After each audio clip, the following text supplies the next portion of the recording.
perustui ilmeisesti Kepan tänään ulos antamaan tiedotteeseen, että sieltä voi kysyä tarkemmin taustoja. Ja 30 miljoonaa on se, josta on puhuttu aikaisemmin. 30 miljoonaa. Hyvä.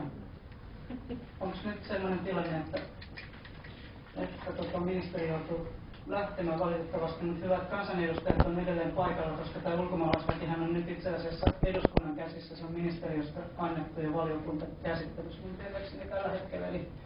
Eli jos jatketaan vielä tästä ulkomaalaislakiaiheesta, niin onko hyvä lainsäädäntöä tämä tällainen signalointi ja onko nämä ehdotukset teidän mielestä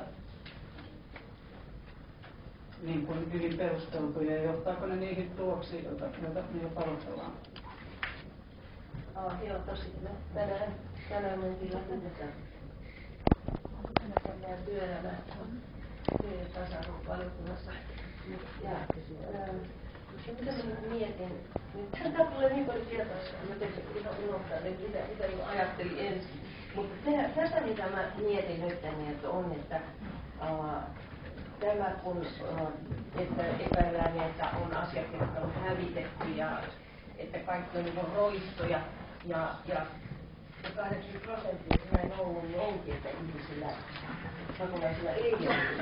Niin tämä myös ruokkii hirveän paljon tätä muuta vihaa, rasismia ja tätä suomalaisten vihaa turvapaikanhakijoita ja muita näitä kohtaan.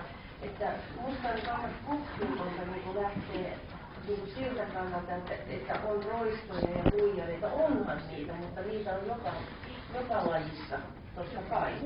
Että mieluummin niin lähtisi niin siitä, että vaikka ministeri sanoi, että tiedetään kaikki, että tämä työllisyystilanne on mikä on Suomessa, mutta on se nyt ihan ok minusta, että sitten ihmiset pitäisi niin olla täällä puoli vuotta tekemättä mitään.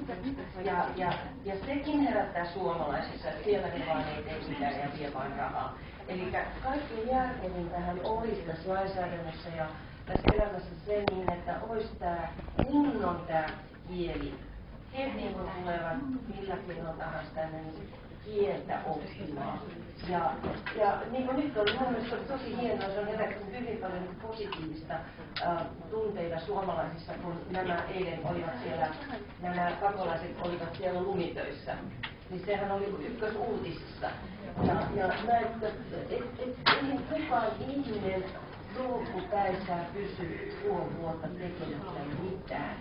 Mä oon dokumenttiohjaaja ammatiltani ja mä tein aikoinaan, mä tein myös täällä pakolaiskeskuksissa ja olen Somaliassa siellä sodassa kuvaamassa, niin esimerkiksi nämä ihmiset, jotka on kidutettuja, ja ne mitä he on kokenut, että ne ei niin osaa edes kuvitella sitä.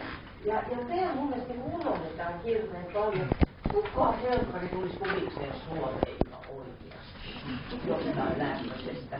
Eli me unohdetaan niin tämä puoli tässä. Ja vaikka meillä on tiukkaa Suomessa, niin kyllä meillä on varaa jakaa ihan varmasti. Ja todella niin kuin järkevästi lähtee tätä tekemään. Ja mä uskon, että siihen löytyy evästä.